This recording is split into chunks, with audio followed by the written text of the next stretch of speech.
बिस्मिल्लाहिर्रहमानिर्रहीम, अस्सलाम वालेकुम, welcome back to my YouTube channel. So आज हम करेंगे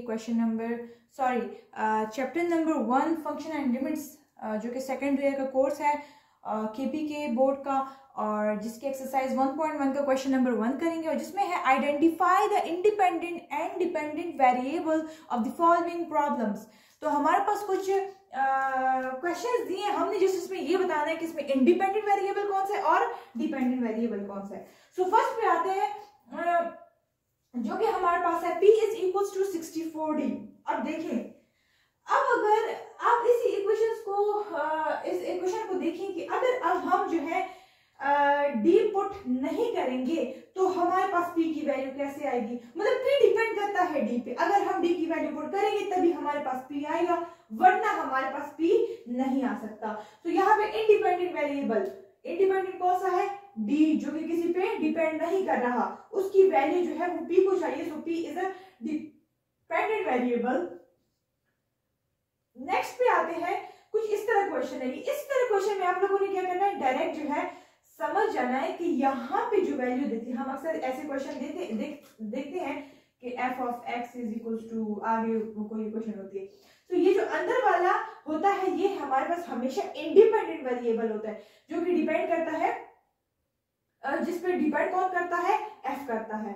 ठीक है, सो हमने क्या करना है यहाँ पे, इंडिपेंडेंट वेरिएबल क्या है मेरे पास, इंडिपेंडेंट c है, किसी पे डिपेंड नहीं कर रहा, और डिपेंडेंट क्या है, f है। क्वेश्चन नंबर 3 में c ऑफ f है।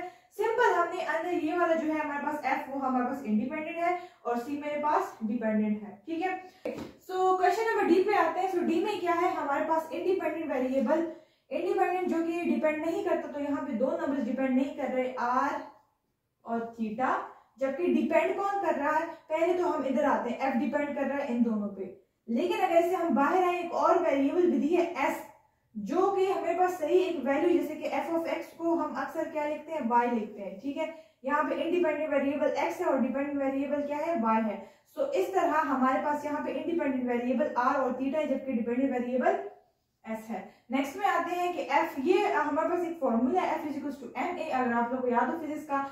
तो यहाँ पे डिपेंडेंट वेरिएबल क्या है, इंडिपेंडेंट, पहले इंडिपेंडेंट, यहाँ पे दो नंबर्स हैं, सॉरी दो वेरिएबल्स है, एक है m एक a। अगर आप लोग को याद हो तो m हमेशा कांस्टेंट होता है, मास हमेशा कांस्टेंट होता है, तो यहाँ पे अगर हम एक्सेलरेशन पुट करेंगे तभी हमारे पास सही फोर्स हमें पता चलेगी। सो independent variable is a and dependent variable is f। और यहाँ पे आते हैं कि हमारे पास इंडिपेंडेंट वेरिएबल क्या होगी, इंडिपेंडेंट वेरिएबल हमारे पास है l, w एंड h, और डिपेंडेंट वेरिएबल हमारे पास है s, a। तो ये मेरे पास question number 1 of chapter number 1 exercise 1.1